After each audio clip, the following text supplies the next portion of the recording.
నమస్తే అండి, నా పేరు చరణ్. మీరు చూస్తున్నది చరణ్ షో. ఫ్రెండ్స్, మహేష్ బాబు గారి ఎస్ఎస్ఎంబి 29 సినిమా మనకు తెలిసింది, ఆల్మోస్ట్ స్టార్ట్ అయినట్టు. ఎందుకంటే పూజ కార్యక్రమం అది కూడా మొన్న జనవరి 2వ తారీఖున స్టార్ట్ చేశారు. పూజ ముహూర్తం అయితే అయిపోయింది. అయితే మనకి ఇంకా లేటెస్ట్గా మహేష్ బాబు గారి లుక్స్ కానీ, మహేష్ బాబు గారికి సంబంధించిన ఏ ప్రొడక్షన్లో చేస్తున్నారు, ఏ విధంగా మనకి అనౌన్స్మెంట్ చేస్తారు అనేది మనకి ఇంకా ఎటువంటి డీటెయిల్స్ అయితే లేవు. అలాగే పూజ జరిగిన క్లిప్స్ కూడా మనకి ఇంకా వదలలేదు, రిలీజ్ చేయలేదు. అటు ఇన్స్టాలో కానీ, అటు ఫేస్బుక్లో కానీ, ఇటు అసలు ఏ సోషల్ మీడియాలో కూడా మనకి రిలీజ్ చేయలేదు. సో ఓవరాల్గా ఏంటంటే ఏదో గట్టిగానే ప్లాన్ చేస్తున్నారని అనిపిస్తుంది రాజమౌళి గారు, మహేష్ బాబు గారు. దాంతోపాటు ప్రియాంక చోప్రా గారు కూడా మొన్నే రీసెంట్గా 16వ తారీఖు రావటం అయితే జరిగింది దుబాయ్ నుంచి మన ఇండియాకి. అది కూడా వాళ్ళు ఇన్స్టాగ్రామ్లో ఏం పెట్టుకున్నారంటే త్రిబుల్ ఆర్ మ్యూజిక్ అయితే వాడారనమాట. డైరెక్ట్గా హైదరాబాద్ రావటం అనేది ఒక సస్పీషియస్ అయితే. దాంతోపాటు త్రిబుల్ ఆర్ మ్యూజిక్ ఖచ్చితంగా ఇది రాజమౌళి గారు, మహేష్ బాబు, అలాగే ప్రియాంక చోప్రా ఏదో సంబంధం ఉంది. ఖచ్చితంగా మహేష్ బాబు గారు హీరో అయితే లీడింగ్ రోల్ చేస్తే, ఖచ్చితంగా హీరోయిన్గా ప్రియాంక చోప్రా గారే ఆల్మోస్ట్ కన్ఫర్మ్ చేసినట్టు అనిపిస్తుంది నాకు. ఇంకా మరి ఎలా ఉంటుందో సినిమా, ఎలాగా మనకి వీళ్ళిద్దరు కాంబినేషన్ ఎలా ఉంటుందో, మన ఆన్ స్క్రీన్ ప్రజెన్స్ అనేది ఎలా ఉంటుంది అనేది ఖచ్చితంగా మనం సినిమా మేకింగ్లో తెలుస్తుంది. సినిమా వచ్చిన తర్వాత తెలుస్తుంది, మాకు తెలియదు అప్పుడు దాకా. దాంతోపాటు ఈ ఎస్ఎస్ఎంబి 29 రాజమౌళి గారు, మహేష్ బాబు గారు ఏదైతే సినిమా తీస్తున్నారో ఇది జంగిల్ అడ్వెంచర్ థ్రిల్లర్ అని చెప్తున్నాను. మరి అంటే కంప్లీట్ ఇంటర్నేషనల్ వైడ్గా మూవీ అయితే తీయబోతున్నారు, హాలీవుడ్ రేంజ్లో మూవీ అయితే తీయబోతున్నారు మహేష్ బాబు గారితో.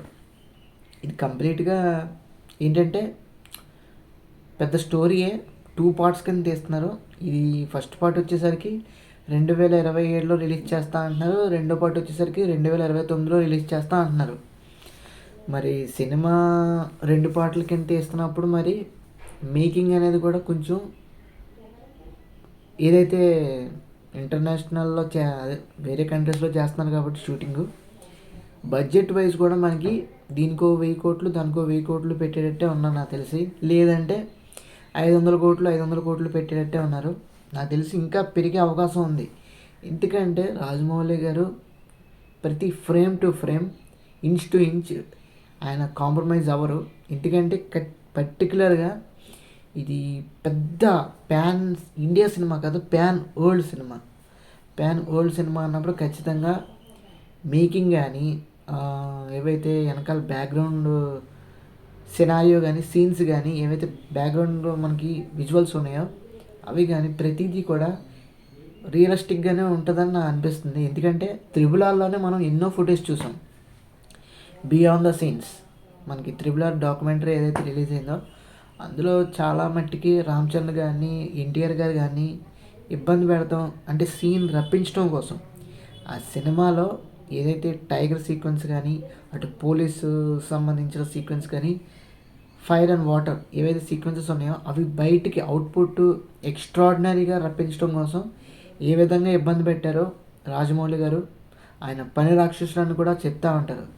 సో అలా ఏంటంటే ఏదైతే ఆయన పర్ఫెక్షనిస్ట్, ఆ మార్క్ అనేది కరెక్ట్గా పోర్ట్రే అవ్వాలంటే స్క్రీన్ మీద పర్ఫెక్ట్గా, అంటే ఆడియన్స్ చూసేవాళ్ళు ఎగ్జైట్ అవ్వాలి, అందులో లీనమయ్యి సినిమా చూస్తే కనుక మైండ్ బ్లోయింగ్ ఎక్స్పీరియన్స్ అయితే మనం పొందుతాం. అందులో ఎటువంటి సందేహం లేదని నా ఉద్దేశం. ఎందుకంటే త్రిబుల్ ఆర్ విజువల్స్ కానీ, త్రిబుల్ ఆర్ కంటెంట్ కానీ, త్రిబుల్ ఆర్ స్క్రిప్ట్ కానీ, త్రిబుల్ ఆర్ స్టోరీ కానీ నిజంగా మనందరికీ నచ్చింది. నెక్స్ట్ లెవెల్ సినిమా కాబట్టి ఎక్కడికో పెద్ద హిట్ అయింది, ఆస్కర్స్ కూడా అందుకుందన్నమాట. సో అలా ఏంటంటే ఇప్పుడు త్రిబుల్ ఆర్ తర్వాత వచ్చే ప్రాజెక్టే భారీ ప్రాజెక్ట్ అనమాట. బాహుబలి కాదు, త్రిబుల్ ఆర్ కాదు, ఇది నెక్స్ట్ లెవెల్ అనమాట. మహేష్ బాబు గారితో ప్యాన్ వరల్డ్ సినిమా తీయబోతున్నారు దీంతో. దాంతోపాటు ఏంటంటే రాజమౌళి గారు ఈ సినిమాకి ఖచ్చితంగా అవుట్పుట్ అనేది నెక్స్ట్ లెవెల్లో బయటకు తప్పిస్తారు మహేష్ బాబు గారి నుంచి కానీ, ఇంకా ఆర్టిస్టుల నుంచి కానీ, అలాగే ప్రియాంక చోప్రా గారి నుంచి కానీ విపరీతమైన యాక్టింగ్ కానీ, విపరీతమైన పెర్ఫార్మెన్స్ కానీ ఇంకా ఇంకా నెక్స్ట్ లెవెల్లో విజువల్స్ కానీ, సౌండ్స్ కానీ, టెక్నికల్ వాల్యూస్ కానీ, ప్రొడక్షన్ వాల్యూస్ కానీ నెక్స్ట్ లెవెల్లో ఉంటాయని అనిపిస్తుంది. ఎందుకంటే రాజమౌళి గారు ఎక్కడ కాంప్రమైజ్ అవ్వరు. దాంతోపాటు ఈ సినిమాకి విపరీతంగా భారీ బడ్జెట్ అయితే పెట్టబోతున్నారు ప్రొడ్యూసర్స్ అనేవాళ్ళు. ఇంకా మనకి ఇంకో ప్లస్ పాయింట్ ఏంటంటే ప్రొడ్యూసర్స్ ఇంకా తెలియదు మనకి. ఇది విపరీతంగా వైరల్ అయిపోయింది. పూజా ముహూర్తం అప్పుడు మహేష్ బాబు గారి కారు ఇలా వెళ్ళింది. అది ఎక్కడ జరిగిందంటే హైదరాబాద్లో అల్యూమినియం ఫ్యాక్టరీలో జరిగిందనమాట. అది అక్కడ ఉందో మరి మనకు తెలీదు. సో హైదరాబాద్లో ఆ ఏరియాలో అయితే జరిగింది. నెక్స్ట్ లెవెల్లో పూజా కార్యక్రమం పూజ చేసుకున్నప్పుడు ఆ విజువల్స్ కూడా బయటకు రానివ్వకుండా ఏదో పెద్దగా ప్లాన్ చేశారంటే ఖచ్చితంగా బడ్జెట్ వైజ్ కూడా కొంచెం ఇంక్రీజ్ అయ్యే అవకాశం ఉంది. దాంతోపాటు ప్రొడ్యూసర్ కూడా మనకి ఇంకా అనౌన్స్ చేయలేదు. ఏ చిన్న క్లిప్ మహేష్ బాబు గారి నుంచి కానీ, రాజమౌళి గారి నుంచి కానీ, ప్రియాంక చోప్రా గారి నుంచి వచ్చిందంటే న్యూస్ కానీ తెగ వైరల్ అవుతుంది, తెగ ట్రెండ్ అవుతుంది. ఎక్కడ చూసినా స్పెక్యులేషన్స్ కానీ, మీడియా స్పెక్యులేషన్స్ కానీ, ఆర్టికల్స్ కానీ, రిపోర్ట్స్ కానీ విపరీతంగా వస్తున్నాయి అనమాట. సో కంప్లీట్గా ఏంటంటే మనకి ఇవన్నీ కూడా ఎక్స్పెక్టేషన్సే. ఇంకా రియాలిటీలో మనం ఇంకా రాలా. రియాలిటీ మనం చూడాలంటే కనుక రాజమౌళి గారు ప్రెస్ మీట్ పెట్టాలి, లేదంటే మీడియా ఇంటరాక్షన్ చేయాలి. దాంతోపాటు లేదంటే మనకి ఆయన విజువల్స్ ప్రొడక్షన్ హౌస్ నుంచి మనకి ఏదైతే వస్తాయో దాన్ని బట్టి మనకు తెలుస్తుంది. ఇంకా ప్రొడక్షన్ హౌస్ అనేది మనకు తెలీదు. ఖచ్చితంగా డివివి దానయ్య గారు చేస్తే బాగుంటుందేమో అనుకుంటున్నాను. ఎందుకంటే త్రిబుల్ చాలా భారీ బడ్జెట్లో తీశారు. అలాంటప్పుడు దీనికి కూడా ఆయన చేస్తే చాలా బాగుంటుంది. లేదంటే ఆయన ఇష్టం, మనకు తెలీదు ఏ విధంగా ఏ ప్రొడ్యూస్తో ఈ మహేష్ బాబు గారు సినిమా ప్రొడ్యూస్ చేస్తున్నారో మరి. ఎందుకంటే బడ్జెట్ వైజ్ కూడా చూసుకోవాలి. ఏ ప్రొడ్యూసర్ అయితే మనకి ప్రస్తుతం ఎక్కువ బడ్జెట్ నిల్వ ఉందో ఆ ప్రొడ్యూసర్స్ అని తీయాలన్నమాట. ఎందుకంటే చాలా ఎక్కువ కష్టపడాలన్నమాట ఈ సినిమాకి. ఎందుకంటే హ్యూజ్ స్కేల్, పెద్ద స్కేల్, లార్జ్ స్కేల్లో తీయబోతున్నారు. మహేష్ బాబు గారిని ఒక లెవెల్ ఆఫ్ రేంజ్లో అయితే చూపించట్లేదు. ఇప్పుడు నెక్స్ట్ లెవెల్ అయితే చూపించబోతున్నారు. ఎందుకంటే మహేష్ బాబు గారు ఈ సినిమా కోసం లాంగ్ హెయిర్ కానీ, గెడ్డం మీసం కానీ విపరీతంగా అయితే పెంచడం అయితే జరిగింది. మనం కొన్ని విజువల్స్ చూసాం. అంబానీ ఏదైతే మ్యారేజ్ సంబంధించి జరిగిందో ఈవెంట్, అందులో కూడా మహేష్ బాబు గారు తెగ వైరల్ అయ్యారు. ట్రెండింగ్లోకి వెళ్ళిపోయింది. అది జస్ట్ కటౌటే విపరీతమైన ఫొటోస్ కానీ, వీడియోస్ కానీ వైరల్ అయిపోయినాయి, ట్రెండింగ్ అయిపోయినాయి. దాని గురించి మొత్తం డిస్కషన్ వరల్డ్ వైడ్గా షేక్ చేసి పడేశారు అనమాట. నిజంగా మామూలుగా చెప్పాలంటే బాబు నిజంగా షేక్ చేస్తారు. సో అలా ఏంటంటే మహేష్ బాబు గారి లుక్ అనేది లిటరల్లీ నెక్స్ట్ లెవెల్ ఫైర్ అనమాట. అందులో ఎటువంటి సందేహం లేదు. ఎందుకంటే మనం మహేష్ బాబుని చాలా మటుకి మీసం గడ్డంతో చూడడం, లాంగ్ హెయిర్తో చూడడం అంటే రేర్. లాంగ్ హెయిర్ కూడా ఏదో 2-3 సినిమాల్లో లైట్గా పెంచినట్టు కనిపిస్తారు. కానీ maximum out and out long hair, extreme long hair కానీ, మీసం గడ్డం కానీ ఎక్కువ ఎక్కడ చూడలేము మనం. రాజమౌళి గారి సినిమాలోనే చూడబోతున్నాం. దాంతోపాటు ఇది jungle adventure thriller action movie కాబట్టి ఖచ్చితంగా ఫ్యాన్స్ అందరూ కూడా ఫ్యామిలీ వెళ్ళచ్చు, పిల్లలు వెళ్ళచ్చు. ఎందుకంటే మార్వెల్స్ కానీ హాలీవుడ్ సినిమాలు ఏవైతే ఉంటాయో ఆ టైప్లోనే మన రాజమౌళి గారు తీయబోతున్నారు. కానీ మన స్టైల్లో తీయబోతున్నారు, మన ఇండియా లెవెల్లో స్టైల్లో తీయబోతున్నారు. అయితే యాక్షన్ కానీ, దాంతోపాటు ఏంటి థ్రిల్లర్ కానీ, డ్రామా కానీ ఇవన్నీ కూడా నెక్స్ట్ లెవెల్లో ఆయన చూపించబోతున్నారు ఆ సినిమాలో. నాకు తెలిసి రాజమౌళి గారు ఈ సినిమాలో ఖచ్చితంగా జంగిల్ బ్యాక్డ్రాప్లో తీసుకున్నారంటే ఒక లెవెల్ ఆఫ్ ఎక్స్పెక్టేషన్స్ అయితే మనం పెట్టుకోవచ్చు. అంటే ఎక్స్పెక్ట్ చేయడం కూడా మనకు విజువల్స్ ఏం తట్టట్లా. ఎందుకంటే మహేష్ బాబుని ఎలా చూపిస్తారో మనకు తెలియదు కదా. సో అలా ఏంటంటే ఖచ్చితంగా మనకి ఈ సినిమా పట్ల హైప్ లేకపోవడమే మంచిది. హైప్ ఉందంటే మనం ఎక్స్పెక్టేషన్స్ స్పెండ్ చేసుకుంటాం, ఎక్కడెక్కడో ఆశలు, ఊహలు ఇవన్నీ పెట్టేసుకుంటాం వల్ల సినిమాకి కొంచెం ఇబ్బంది అవుతుంది. కానీ ఎటువంటి సందేహం పడద్దు, ఎటువంటి డౌట్ పడాల్సిన అవసరం లేదు. ఎందుకంటే ఈ సినిమా రాజమౌళి గారు మేకింగ్ చేస్తున్నారు కాబట్టి. కథ కూడా విజేంద్ర ప్రసాద్ గారు కంప్లీట్ చేసి, బౌండ్ స్క్రిప్ట్ కంప్లీట్ చేసి రాజమౌళి గారికి అది అందించడం జరిగింది. సో వీళ్ళందరూ కూడా కాంపౌండ్ ఒక ఫుల్ ప్యాక్డ్గా రెడీ అయ్యి సినిమా అయితే తీయబోతున్నారు, రెడీగానే ఉన్నారు. అందరూ కూడా రెడీ. ఇప్పుడు మనకి ఏంటంటే పూజా కార్యక్రమం అయింది కాబట్టి ఇప్పుడు చాలా మటుకి స్పెక్యులేషన్స్ ఏంటంటే అవి మ్యాక్సిమం కూడా ఈ షూటింగ్ అనేది ఏప్రిల్ నుంచి స్టార్ట్ అవ్వబోతుంది అంటున్నారు మరి. సో చూద్దామండి. ఎందుకంటే ఏప్రిల్ నుంచి స్టార్ట్ చేస్తే కనుక మనకి డైరెక్టర్ గారు తెలుసు, హీరో గారు తెలుసు, హీరోయిన్ గారు కూడా ప్రియాంక చోప్రా గారిని అర్థమైపోతుంది మ్యాక్సిమం. అది కూడా కన్ఫర్మ్ చేసేసుకుందాం. ఇంకా ప్రొడ్యూసర్ తెలియాలి, ప్రొడ్యూసర్ ఎవరనేది మనకు తెలియాలి.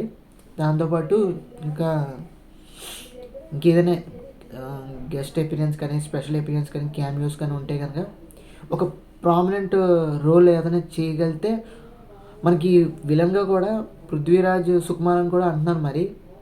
మరి అది ఎంతవరకు మ్యాక్సిమం అయ్యి ఉండొచ్చు, కరెక్ట్ అయ్యి ఉండొచ్చు. సో ఒకవేళ నిజమైతే కనుక okay, hero, villain, heroine, director తెలిసిపోయారు.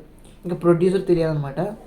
So ఇలా 5గురి గురించి మనకి మ్యాక్సిమం తెలిస్తే కనుక సినిమా అనేది ఇంకా తర్వాత ఎలా తయారవుతుంది అనేది తెలుసుకోవచ్చు మనం.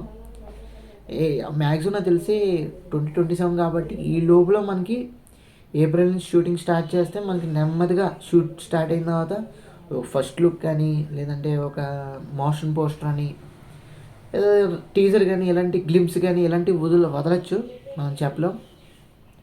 సో అలా ఏంటంటే మ్యాక్సిమం మనం కోరుకోవాల్సింది ఏంటంటే మళ్ళీ ఇంకో కరోనా రాకూడదని, సినిమా తొందరగా రావాలని, రాజమౌళి గారు సినిమా కోసం పర్ఫెక్షనిస్ట్గా ఉండటం కరెక్టే, సినిమా ఇంకొంచెం ఫాస్ట్గా తీయాలని మనస్ఫూర్తిగా అయితే మనం కోరుకుందాం. మనం అందరం కూడా రాజమౌళి గారిని రిక్వెస్ట్ చేద్దాం. దాంతోపాటు ఏంటంటే సినిమా మాత్రం మహేష్ బాబు గారి కెరియర్లో బ్లాక్ బస్టర్ అవ్వాలి. దాంతోపాటు రాజమౌళి గారు కూడా నెక్స్ట్ లెవెల్ హాలీవుడ్ రేంజ్లో మన సినిమాలు అయితే తీసుకెళ్లాలని మనస్ఫూర్తిగా అయితే కోరుకుందాం. దీంతోపాటు ఈ సినిమాకి ఆస్కార్ రావాలని మనస్ఫూర్తిగా కోరుకుందాం. ఎందుకంటే త్రిబుల్-ఆర్తో ఆల్మోస్ట్ దగ్గరికి వచ్చాం. ఈ సినిమాతో మొత్తం క్యాప్చర్ చేసేద్దాం ఆస్కర్స్ అన్నీ కూడా. ఏ సినిమాకి కూడా వద్దు, అది నా ఉద్దేశం. అయితే ఏ సినిమాకి రావద్దు, మన తెలుగు సినిమాలకే రావాలి, మనస్ఫూర్తిగా అయితే కోరుకుందాం. దాంతోపాటు ఏంటంటే మ్యాక్సిమం ఇవైతే అప్డేట్స్ ఉన్నాయి మనకి. హీరో, హీరోయిన్, విలన్, డైరెక్టర్, ఇంకా ప్రొడ్యూసర్ తెలియాలి. షూటింగ్ స్టార్టింగ్ మాత్రం ఏప్రిల్లో స్టార్ట్ అవుతుంది. మ్యాక్సిమం ఇవే మనకి తెలిసిన అప్డేట్స్. దాంతోపాటు బడ్జెట్ పార్ట్స్ కదా, సినిమా పార్ట్స్ బడ్జెట్ విషయం వస్తే కనుక 500 కోట్లు అంటున్నారు ఈ పాటికి ఆ పాటికి. నాకు తెలిసి మ్యాక్సిమం పెరిగిపోవచ్చు. లేదు, కాంప్రమైజ్ అవ్వాల్సిన అవసరం లేదు, నెక్స్ట్ లెవెల్లో పెట్టేయాలి డబ్బులు అంటే దీనికో 1000 కోట్లు, దానికో 1000 కోట్లు పెట్టేయచ్చు. తర్వాత ఇంకోటి ఏంటంటే పార్ట్స్ 2027లో మనకి ఒక పార్ట్ రిలీజ్ అవుతుంది, 2029లో ఇంకో పార్ట్ రిలీజ్ అవుతుంది. మొత్తం 2 పార్ట్లు అనమాట మహేష్ బాబు గారితో. సో మ్యాక్సిమం చాలా టైం దీనికే పెట్టేసినట్టు మహేష్ బాబు గారు, ప్రైమ్ టైం అంతా దీనికే పెట్టేసినట్టు మ్యాక్సిమం. సో చూద్దాం, సినిమా బాగుంటే మాత్రం, ఆస్కార్స్ మనం సొంతం చేసుకుంటే మాత్రం మహేష్ బాబు గారు పెట్టిన టైము వర్త్ ఇట్ అంతే. రాజమౌళి గారు కూడా చాలా కష్టపడి తీస్తారు కాబట్టి మనం డౌట్ పడాల్సిన అవసరం లేదు. సో అది మనం బెస్ట్ విషెస్ అనేది రాజమౌళి గారికి, మహేష్ బాబు గారికి అందిద్దాం. సో ఇది ఫ్రెండ్స్, ఓవరాల్గా వీడియో అయితే SSMB 29 రాజమౌళి గారు, మహేష్ బాబు గారు సినిమా అయితే పాన్ వరల్డ్ సినిమా అయితే చిన్న అప్డేట్స్ అయితే ఇవన్నమాట. సో ఈ వీడియో నచ్చినట్లయితే తప్పకుండా మన ఛానల్కి లైక్ చేయండి. ఈ వీడియో మీకు ఇన్ఫర్మేటివ్గా అనిపిస్తే మీ ఫ్రెండ్స్ అందరికీ, మీ ఫ్యామిలీ అందరికీ షేర్ చేయండి. దాంతోపాటు మన ఛానల్కి సబ్స్క్రైబ్ చేసుకొని రెగ్యులర్గా ఒక వీడియో అయితే వస్తూ ఉంటుంది మన ఛానల్ నుంచి. ఫాలో అవుతుండండి. Thanks for watching. See you again. Bye. Thank you.